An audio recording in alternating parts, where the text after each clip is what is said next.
पठानकोट के हमले के बाद पूरे देश के विरोध के बावजूद प्रधानमंत्री जी ने आईएसआई को और पाकिस्तानी सेना के अधिकारियों को पठानकोट के हमले की जांच करने के लिए भारत में बुलाया था। सारा देश इसके खिलाफ था, सारी पार्टियां इसके खिलाफ थी, लोगों के अंदर काफ़ी रोष पैदा हुआ, उसके बावजूद उन्होंने बुलाया। सब लोग कह रहे थे कि आईएसआई इन्वॉल्व है इस हमले के अंदर, पाक इन्वॉल्व है, सरकारी एजेंसियां भी ये कह रही थी। जिन लोगों ने हमला किया उन्हीं को उसी हमले की जांच करने के लिए बुलाया, और आज ये सामने आ रहा है कि आईएसआई ने उस जांच के बाद ये कहा है कि भारत ये सबूत देने में नाकाम रहा है कि उसके अंदर पाकिस्तान का हाथ है या आईएसआई का हाथ है। उन्होंने तो ये भी कहा है कि नॉन स्टेट एक्टर्स का हाथ है, इससे भी उन्होंने, स्टेट एक्टर्स के अलावा नॉन स्टेट एक्टर्स का हाथ है, इससे भी उन्होंने डिनाई किया है। दूसरा उन्होंने कहा है कि ये तो भारत ने खुद ही ड्रामा किया था, अपना खुद ही अटैक कराया था, 3 दिन अटैक चलने दिया। मुझे लगता है कि आज तक पूरे 65 साल के इतिहास में, भारत के इतिहास में, किसी भी प्रधानमंत्री ने पाकिस्तान के सामने इस तरह से घुटने नहीं टेके जितने श्री नरेंद्र मोदी जी ने घुटने टेके हैं पाकिस्तान के सामने। आज तक हम लोग कहते रहे, हर फोरम पे कहते रहे, पूरी दुनिया के सामने कहते रहे कि आईएसआई हमारे देश के अंदर आतंकवाद फैला रहा है।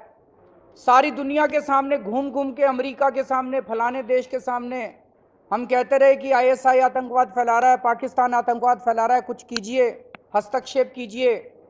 और आज जब हमने उसी आईएसआई को बुला के जांच के लिए बुला लिया, तो एक तरह से हमने आईएसआई को ईमानदारी का सर्टिफिकेट दे दिया कि आईएसआई इन्वॉल्व नहीं है। अब हम, ये बहुत बड़ा फॉरेन पॉलिसी के मामले में बहुत बड़ा चेंज है। अब हम पूरी दुनिया के सामने जाके कैसे कहेंगे कि आईएसआई आतंकवाद फैला रहा है? अगर अब आप अमेरिका के साथ पास जाके कहोगे, पूरी दुनिया के साथ पास जाके कहोगे आईएसआई आतंकवाद फैला रहा है, तो अमेरिका कहेगा भाई आप ही ने तो जांच के लिए बुलाया था, आईएसआई कहां आतंकवाद फैला रहा है, वो आप ही ने जांच के लिए फैलाया था। तो एक तरह से आपने आईएसआई को क्लीन चिट दे दी है, जो कि मुझे लगता है भारत के इतिहास में पहले प्रधानमंत्री हैं जिन्होंने इस तरह से आईएसआई को क्लीन चिट दी है कि आईएसआई किसी भी हमले का दोषी नहीं है। जबकि सारा देश, और अजीत डोवल जी ने दिसंबर के महीने में अपने काउंटर पार्ट जो पाकिस्तान के एनएसए हैं उनको पूरे डोजियर्स भेजे थे कि किस तरह से आईएसआई इन्वॉल्व है इन 26/11 में और सारे संसद के हमलों में, जितने हमले अभी तक हुए हैं कैसे, और अब अचानक ये पूरी पॉलिसी बदल गई। तो आज जो आईएसआई ने किया, ये हमें पहले ही, हम लोग जिस दिन आईएसआई के अफसर आए थे जांच करने के लिए, हम लोगों ने दिल्ली असेंबली के अंदर भी ये मुद्दा उठाया था, बाहर भी पूरा रोष प्रकट हुआ था, जनता ने रोष प्रकट किया था। सारे लोग कह रहे थे कि देखना आईएसआई जांच के बाद यही कहने वाली है कि कोई सबूत नहीं मिला, आईएसआई को कोई सबूत नहीं मिला। आईएसआई ने तो उससे भी ज्यादा बढ़ के कह दिया कि भारत ने यह हमला अपने ऊपर खुद ही कराया था। तो हमें लगता है कि भारत माता के साथ बहुत बड़ा धोखा हुआ है। इतना बड़ा धोखा आज तक कभी नहीं हुआ है। प्रधानमंत्री जी को देश के सामने माफी मांगनी चाहिए। लेकिन सबसे बड़ी बात है, 25 दिसंबर को प्रधानमंत्री जी नवाज शरीफ को हैप्पी बर्थडे बोलने के लिए गए थे, 2 जनवरी को पठानकोट का हमला हो जाता है। नवाज शरीफ के साथ प्रधानमंत्री जी की क्या डील हुई थी, अब ये सारा देश जानना चाह रहा है। दोनों के बीच में क्या गुफ्तगू हुई थी, क्या बातचीत हुई थी, सारा देश जानना चाह रहा है। 1 हफ्ते के बाद ही पठानकोट पे हमला हो गया। क्या प्रधानमंत्री जी ने नवाज शरीफ को फोन करके बोला कि ये क्या करवा रहे हो तुम? अभी तो मैं आया था हैप्पी बर्थडे बोलने, आपका बर्थडे सेलिब्रेट करने, 1 हफ्ते में आपने क्यों अटैक करा दिया? क्या उन्होंने चिट्ठी लिखी, स्ट्रॉन्ग चिट्ठी लिखी उनको, नवाज शरीफ को? कुछ नहीं किया। जिन्होंने हमला कराया उनको ही बुला लिया कि तुम ही जांच कर लो। तो कुछ ना कुछ तो डील हुई है नवाज शरीफ और प्रधानमंत्री जी के बीच में।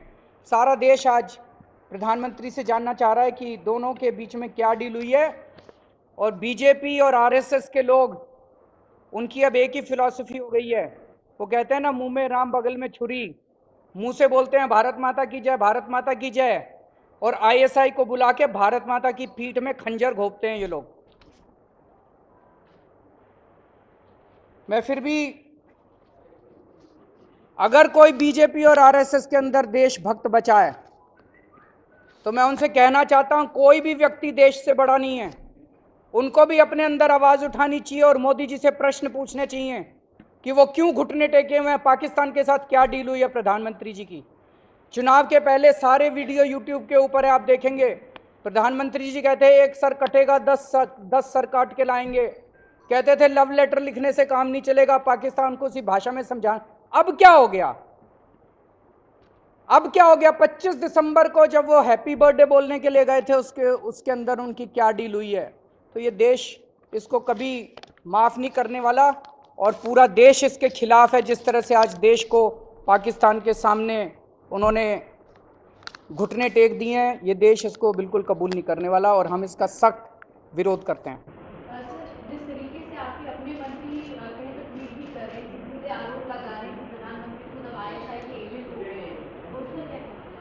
सारे देश की खून खौल रहा है। ये केवल वो नहीं कह रहे। आज सवेरे सवेरे जब मैं उठा, बहुत सारे आपके अंदर में से कई पत्रकार इस तरह की भाषा इस्तेमाल कर रहे थे। खून खौल रहा है लोगों का, पूरे देश के अंदर खून खौल रहा है लोगों का कि ये हो क्या रहा है, वो क्या मजबूरियां हैं। अभी तक भारत और पाकिस्तान के रिश्तों के बीच में भारत बड़ी मजबूती के साथ खड़ा हुआ था। दोनों के बीच में हम मजबूत होते थे। भारत बहुत बड़ा देश है, इतनी जनसंख्या, इतना बड़ा देश है, इतनी संपदा है हमारे पास।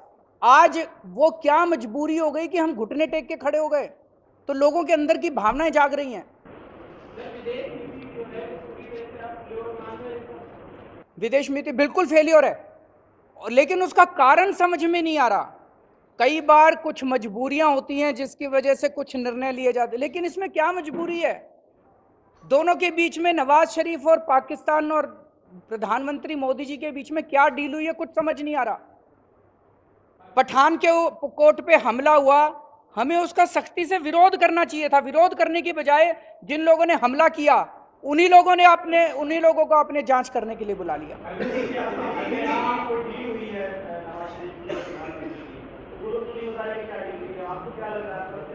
पता नहीं, आपको ज्यादा पता होगा, वही बताएंगे। तो भाई, अब जो भी डील हुई है, देश जानना चाहता है ना क्या डील हुई है। ट्रांसपेरेंसी तो होनी चाहिए। ये एक व्यक्ति का सवाल नहीं है, 120 करोड़ लोगों का सवाल है।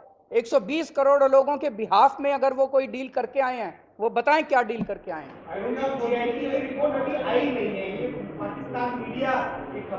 आप भी चला रहे हो, तो मैं तो आप ही के ऊपर भरोसा करता हूं, मैं पाकिस्तान पे नहीं। मैं तो आपके टीवी चैनल देख रहा था, आप कहते हो सच हम दिखाते हैं, तो हमने सोचा सच ही दिखाते हैं।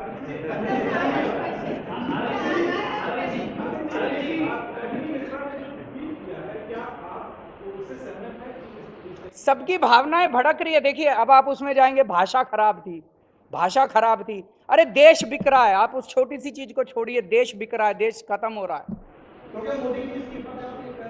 मोदी जी माफी मांगे देश से और बताएं, मोदी जी देश से माफी मांगे और बताएं कि उनके और नवाज शरीफ के बीच में क्या डील हुई है। Thank you. लेकिन सबसे बड़ी बात है, 25 दिसंबर को प्रधानमंत्री जी नवाज शरीफ को हैप्पी बर्थडे बोलने के लिए गए थे। 2 जनवरी को पठानकोट का हमला हो जाता है। नवाज शरीफ के साथ प्रधानमंत्री जी की क्या डील हुई थी, अब ये सारा देश जानना चाह रहा है। दोनों के बीच में क्या गुफ्तगू हुई थी, क्या बातचीत हुई थी, सारा देश जानना चाह रहा है। 1 हफ्ते के बाद ही पठानकोट पे हमला हो गया। क्या प्रधानमंत्री जी ने नवाज शरीफ को फोन करके बोला कि ये क्या करवा रहे हो तुम? अभी तो मैं आया था हैप्पी बर्थडे बोलने, आपका बर्थडे सेलिब्रेट करने, 1 हफ्ते में आपने क्यों अटैक करा दिया? क्या उन्होंने चिट्ठी लिखी, स्ट्रॉन्ग चिट्ठी लिखी उनको, नवाज शरीफ को? कुछ नहीं किया। जिन्होंने हमला कराया उनको ही बुला लिया कि तुम ही जांच कर लो। तो कुछ ना कुछ तो डील हुई है नवाज शरीफ और प्रधानमंत्री जी के बीच में। सारा देश आज प्रधानमंत्री से जानना चाह रहा है कि दोनों के बीच में क्या डील हुई है। और बीजेपी और आरएसएस के लोग, उनकी अब एक ही फिलॉसफी